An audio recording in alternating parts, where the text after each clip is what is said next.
Assalamualaikum warahmatullahi wabarakatuh. Baiklah, perkenalkan nama saya Suci Petriningsi dengan NIM C1C022110.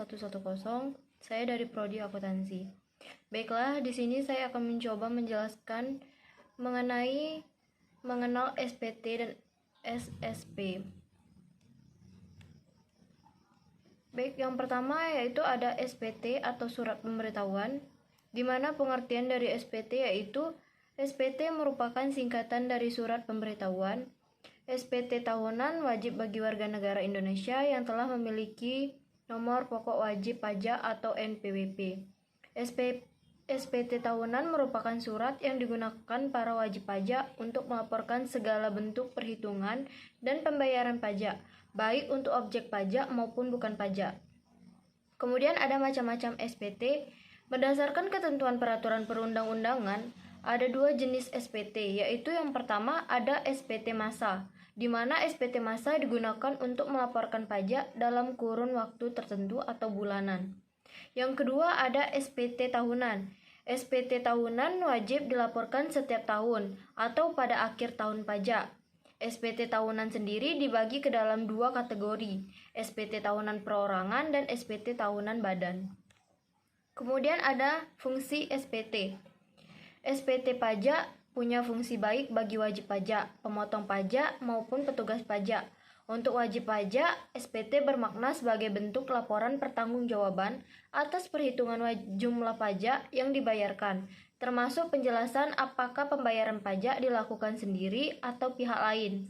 Untuk pemotongan pajak seperti perusahaan, SPT menjadi bukti pertanggungjawaban bahwa pajak karyawan atau PPh pasal 21 telah dibayarkan kepada negara. SPT juga merupakan bentuk pelaksanaan fungsi pengawasan dari petugas pajak. Kemudian ada mengenai bentuk dan isi SPT.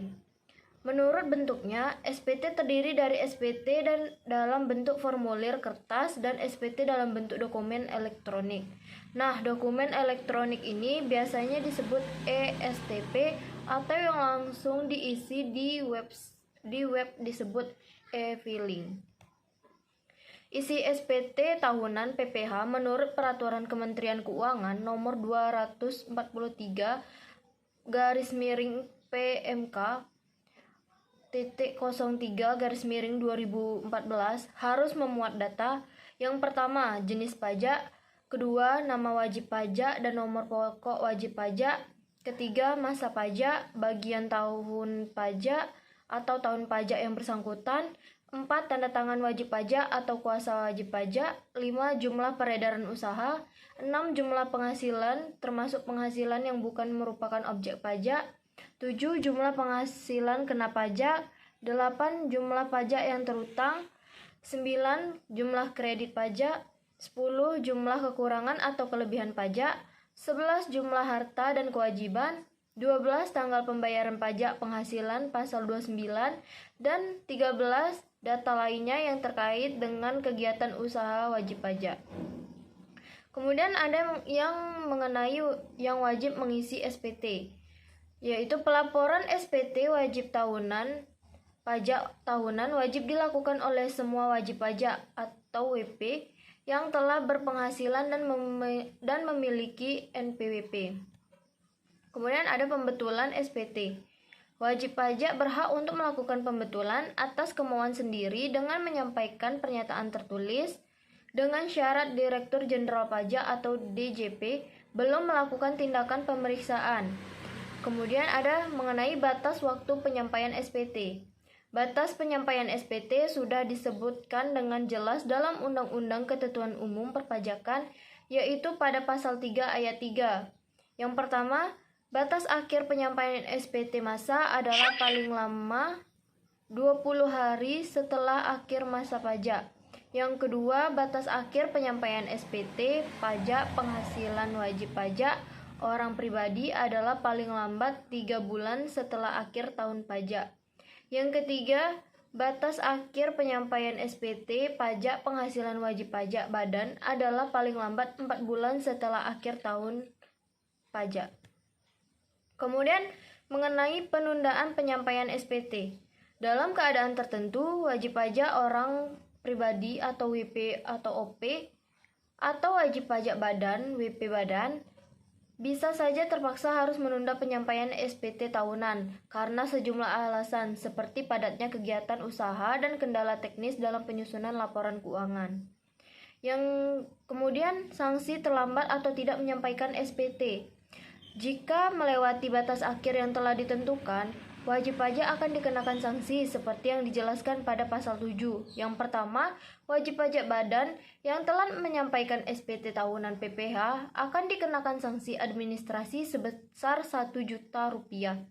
Yang kedua, wajib pajak orang pribadi yang telah menyampaikan SPT tahunan PPh akan dikenakan sanksi administrasi sebesar Rp100.000. Setiap orang dengan sengaja tidak menyampaikan SPT atau menyampaikan SPT dan atau keterangan yang isinya tidak benar atau tidak lengkap sehingga dapat menimbulkan kerugian pada pendapatan negara dikenakan sanksi pidana.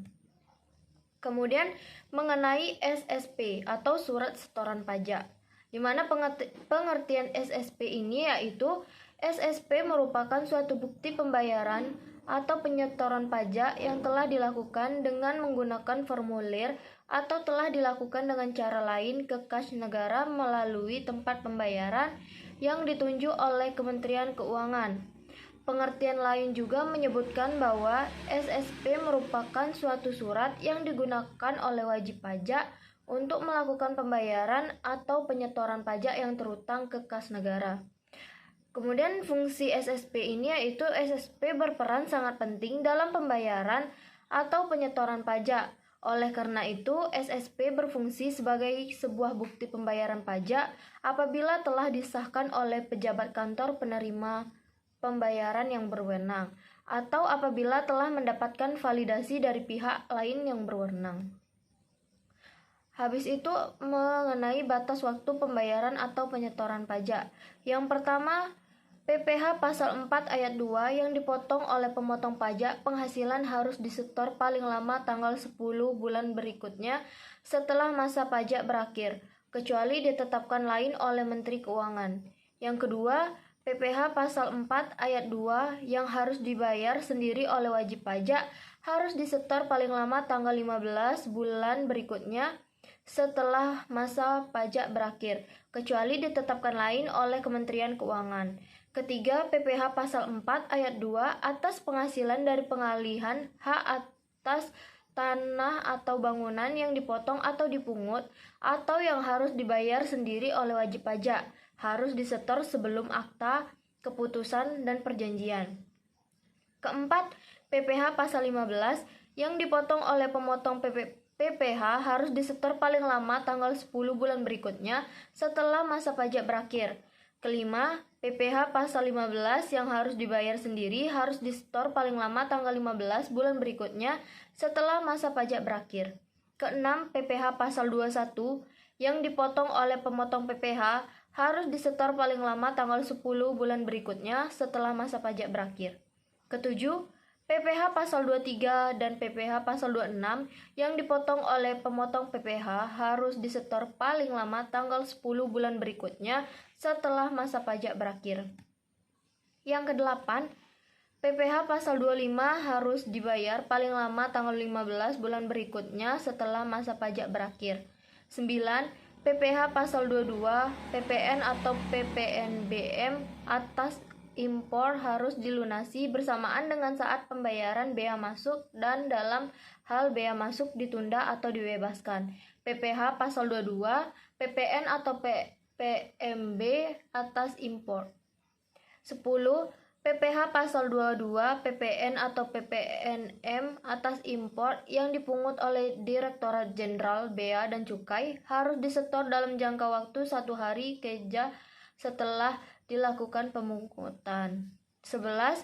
PPh pasal 22 yang pemungutannya dilakukan oleh kuasa pengguna anggaran atau pejabat penanda tangan surat pemerintah membayar sebagai pemungut PPh pasal 22. 12. PPh pasal 22 yang dipungut oleh Bendahara Pengeluaran harus disetor paling lama 7 hari setelah tanggal pelaksanaan pembayaran yang dibiayai dari belanja negara atau belanja daerah dengan menggunakan surat setoran pajak atas nama rekanan dan ditandatangani oleh bendahara. 13. PPh pasal 22 yang dipungutnya dilakukan oleh wajib pajak badan tertentu sebagai pemungut pajak harus disetor paling lama tanggal 10 bulan berikutnya setelah masa PPN disampaikan. 14. PPN atau PPNM yang terutang dalam satu masa pajak harus disetor paling lama akhir bulan berikutnya setelah masa pajak berakhir dan sebelum surat pemberitahuan masa PPN disampaikan. 15. PPN yang terutang atas pemanfaatan barang kena pajak tidak berwujud atau jasa kena pajak dari luar daerah, pabean harus disetor oleh orang pribadi atau badan yang memanfaatkan barang kena pajak tidak berwujud atau jasa kena pajak dari luar daerah pabean. 16. PPN yang terutang atas kegiatan membangun sendiri harus disetor oleh orang pribadi atau badan yang dilakukan kegiatan membangun sendiri paling lama tanggal 15 bulan berikutnya setelah masa pajak berakhir. 17. PPN atau PPNM yang pemungutannya dilakukan oleh pejabat penandatanganan surat pemerintah membayar sebagai pemungut PPN harus disetor pada hari yang sama dengan pelaksanaan pembayaran kepada pengusaha kena pajak rekanan pemerintah melalui kantor pelayanan pembendaharaan negara. 18. PPN atau PPNM yang dipungut oleh bendahara pengeluaran sebagai pemungut PPN harus disetor paling lama 7 hari setelah tanggal pelaksanaan pembayaran kepada pengusaha kena pajak rekanan pemerintah melalui kantor pelayanan pembendaharaan negara. 19. PPN atau PPNM yang pemungutannya dilakukan oleh pemungut PPN yang ditunjuk selain bendahara pemerintah harus disetor paling lama tanggal 15 bulan berikutnya setelah pajak berakhir. 20. PPh pasal 25 bagi wajib pajak dengan kriteria tertentu sebagaimana dimaksud dalam pasal 3 ayat 3B Undang-Undang KUP yang melaporkan beberapa masa pajak dalam suatu surat pemberitahuan masa harus dibayar paling lama pada akhir masa pajak terakhir. 21. Pembayaran masa selain PPh pasal 25 bagi wajib pajak dengan kriteria tertentu harus dibayar paling lama sesuai dengan batas waktu untuk masing-masing jenis pajak. Baiklah, sekian yang dapat saya sampaikan. Saya ucapkan terima kasih. Wabillahi taufiq wal hidayah. Wassalamualaikum warahmatullahi wabarakatuh.